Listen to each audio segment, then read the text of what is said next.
Sesuatu yang sangat buruk mungkin akan terjadi pada Iran. Jika mereka berpikir dengan bijak, Iran dan Houthi di Yaman seharusnya merasa khawatir. Saat ini, Amerika Serikat mengumpulkan kekuatan militer besar-besaran di Timur Tengah, dengan Iran sebagai target utama. Dua kapal induk, termasuk USS Harry S. Truman, serta sejumlah pembom, sedang dalam perjalanan. Jika Iran tidak berhati-hati, penumpukan ini bisa berakibat fatal. USS Harry S. Truman beroperasi di Laut Merah sebagai basis untuk serangan udara terhadap Houthi, yang dianggap sebagai proksi Iran. Kelompok militan ini berada di bawah tekanan hebat dan kemungkinan besar akan runtuh. USS Harry S. Truman, salah satu dari 10 kapal induk kelas Nimitz, memiliki biaya pembangunan sekitar $4,5 miliar dan diresmikan pada Juli 1998. Kapal USS Harry S. Truman telah terlibat dalam berbagai konflik Amerika Serikat sejak diresmikan, terutama selama Perang Global melawan teror setelah serangan 11 September 2001. Dengan panjang 1092 kaki dan lebar 252 kaki, kapal ini mampu memindahkan 116.400 ton air. Sebagai perbandingan, seluruh Angkatan Laut Iran hanya dapat memindahkan sekitar 2.223 ton, menunjukkan keunggulan militer Amerika Serikat yang signifikan. Ditenagai oleh mesin dengan 260.000 tenaga kuda, USS Harry S. Truman dapat mencapai kecepatan sekitar 30 knot. Kapal ini membawa sekitar 5.600 personel militer, dengan sekitar 2.480 di sayap udaranya, menjadikannya ancaman serius bagi Houthi dan Iran. Dalam konteks ini, Iran dan sekutunya seharusnya sangat khawatir tentang potensi serangan yang dapat mengubah situasi di kawasan ini. USS Harry S. Truman adalah kapal induk yang mampu membawa hingga 90 pesawat, termasuk EA-18G Growler dan FA-18EF Super Hornet. Kapal ini juga dapat mengangkut helikopter anti kapal selam, serta pesawat tempur dan pesawat pencarian dan penyelamatan. Dengan muatan rudal yang meliputi peluncur Sea Sparrow jarak menengah dan peluncur rudal badan pesawat, kapal ini menjadi sangat kuat. Sejak 15 Maret, Iran dan Houthi di Yaman merasakan dampak dari kekuatan kapal ini. Pada tanggal tersebut, Presiden Amerika Serikat Donald Trump memerintahkan serangan udara pertama, yang berkembang menjadi serangan harian terhadap posisi Houthi. Foto satelit yang diterbitkan oleh Newsweek pada 20 Maret menunjukkan USS Harry S. Truman beroperasi sekitar 480 mil dari lepas pantai Yaman sebagai landasan peluncuran. Hingga 27 Maret, serangan tersebut dilaporkan telah mengakibatkan sedikitnya 61 orang meninggal, dengan jumlah korban kemungkinan akan meningkat. Houthi tidak mengonfirmasi kehilangan pemimpin mereka akibat serangan Amerika Serikat, lebih memilih untuk fokus pada kerusakan yang terjadi di distrik permukiman. Sebaliknya, Amerika Serikat mengklaim bahwa serangannya berhasil menewaskan seorang pakar rudal Houthi pada 31 Maret, dan menyiratkan bahwa pemimpin lain juga tewas dalam serangan tersebut. Pendekatan Amerika Serikat terhadap Houthi mengalami perubahan signifikan.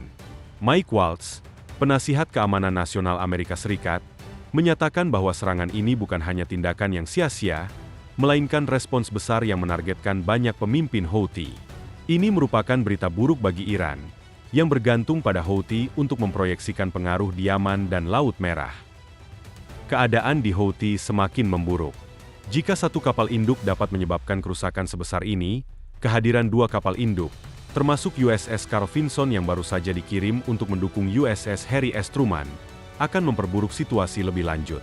Pada tanggal 2 April, Newsweek melaporkan bahwa citra satelit menunjukkan USS Carl Vinson berada di perairan Filipina dalam perjalanan menuju Timur Tengah.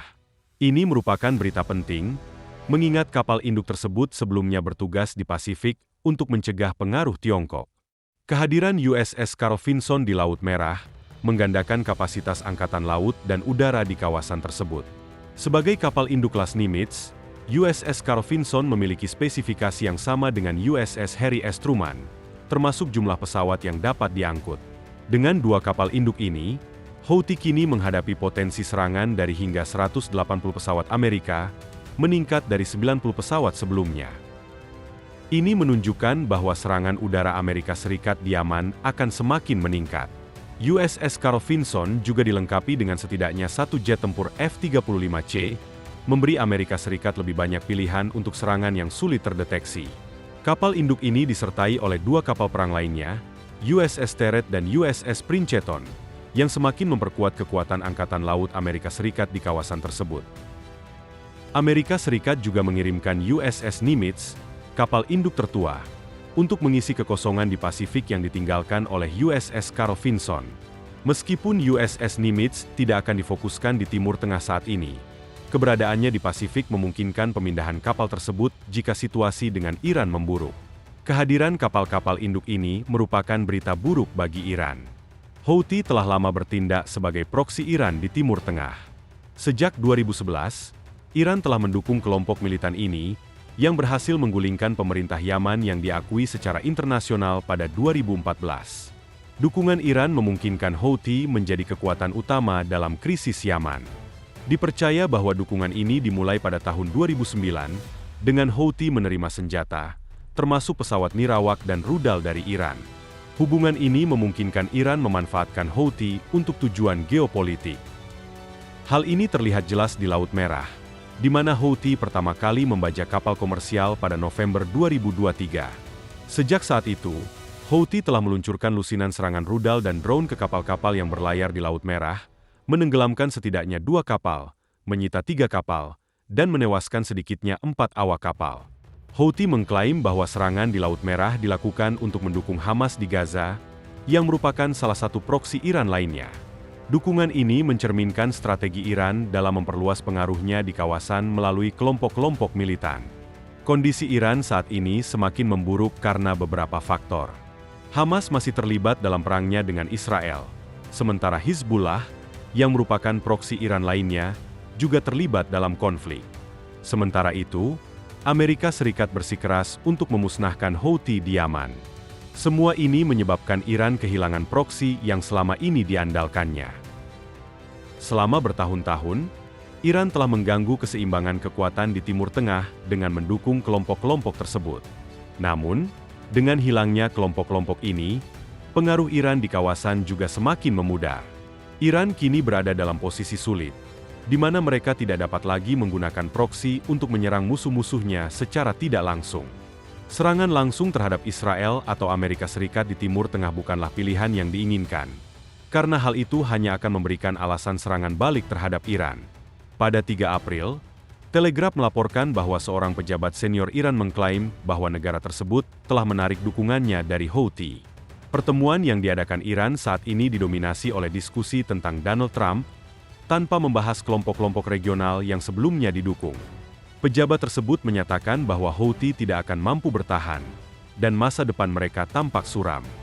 Iran kini terpaksa memutus hubungan dengan Houthi, meninggalkan mereka untuk menghadapi 2 kapal induk yang telah dikirim Amerika Serikat ke Laut Merah. Jika Houthi jatuh, kapal-kapal tersebut dapat mengalihkan perhatian mereka ke Iran. Selain itu, USS Harry S. Truman dan USS Carl Vinson bukanlah satu-satunya ancaman yang dihadapi Iran. Amerika Serikat juga memperkuat posisinya dengan bergerak melibatkan pangkalan terpencil bernama Diego Garcia, yang terletak di Samudra Hindia dan dimiliki oleh Inggris, tetapi disewakan kepada Amerika Serikat. Dengan semua tekanan ini, Iran semakin kesulitan dalam mempertahankan pengaruhnya di Timur Tengah. Menurut laporan ABC News, Amerika Serikat telah menghabiskan minggu terakhirnya untuk mengirim beberapa pembom B-2 Spirit ke Diego Garcia. Jumlah pasti pembom yang dikirim bervariasi. Beberapa laporan menyebutkan bahwa saat ini ada 6 di pulau tersebut. Sementara yang lain mengindikasikan bahwa Amerika Serikat telah mendedikasikan setengah dari 19 armada yang dimilikinya untuk lokasi itu.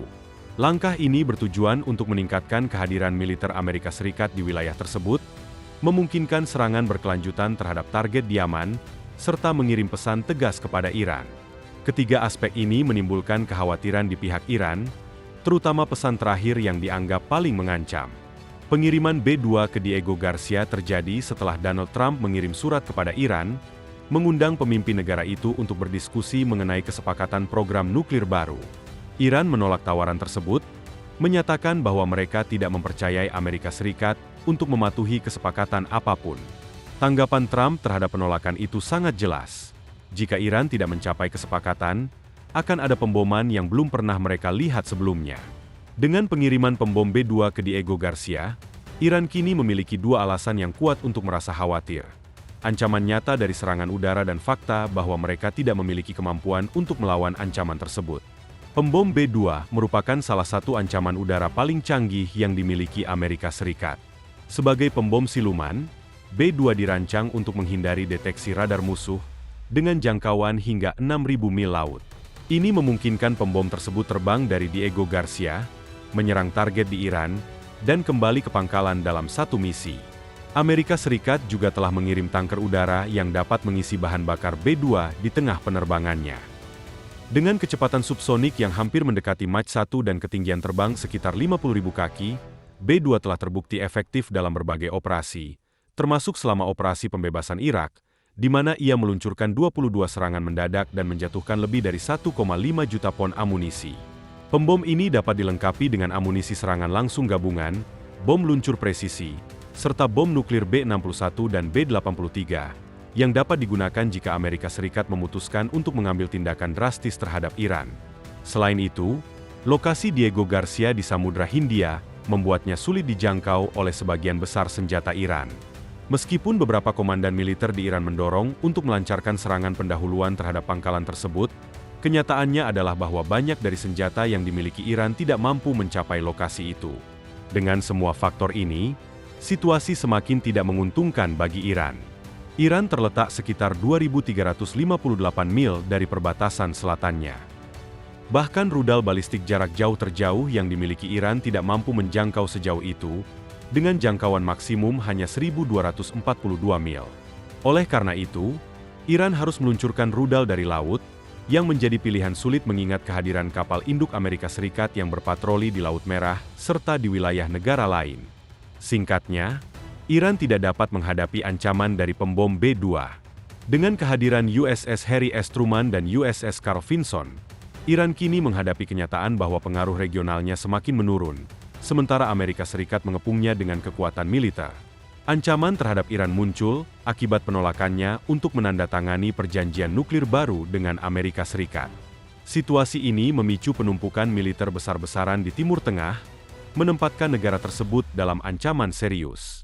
Waktu bagi Iran tampak semakin buruk, terutama saat mereka menyaksikan Houthi di Yaman dihancurkan oleh serangan udara Amerika Serikat.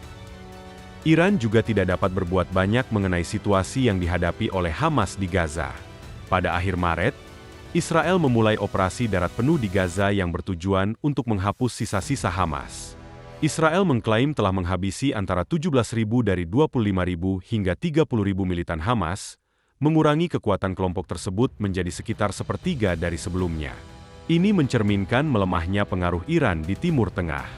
Saat ini, Israel sedang menargetkan terowongan di bawah Gaza yang digunakan oleh Hamas untuk menyelundupkan senjata dan menghindari serangan udara. Sejauh ini, Israel telah menghancurkan antara 40% hingga 60% dari terowongan tersebut.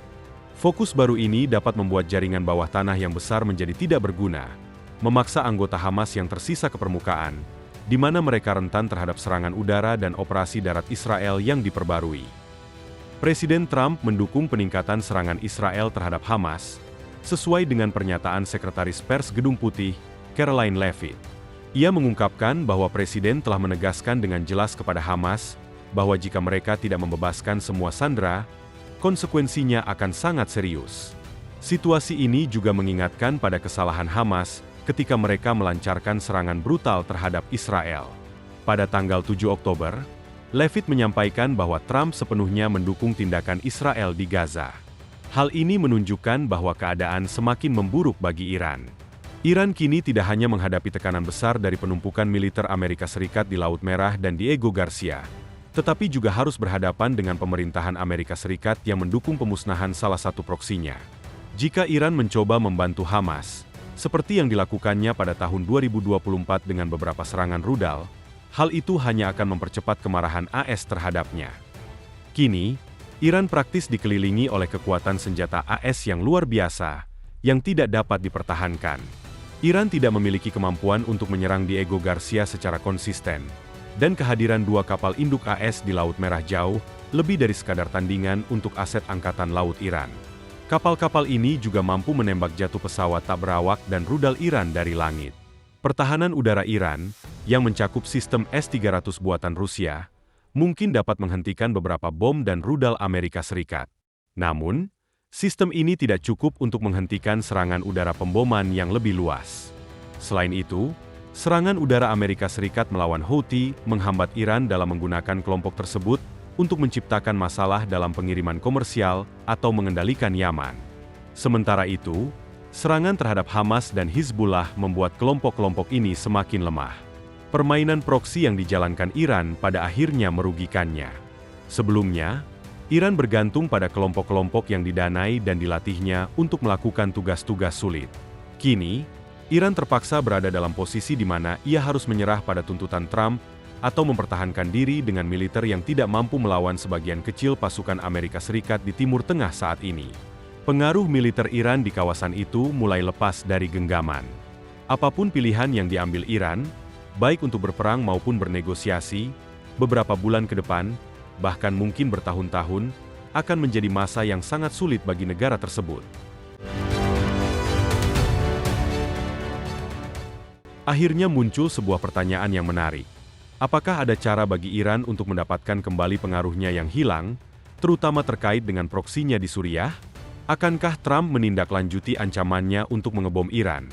Atau apakah Iran akan bersedia datang ke meja perundingan untuk menegosiasikan perjanjian nuklir baru?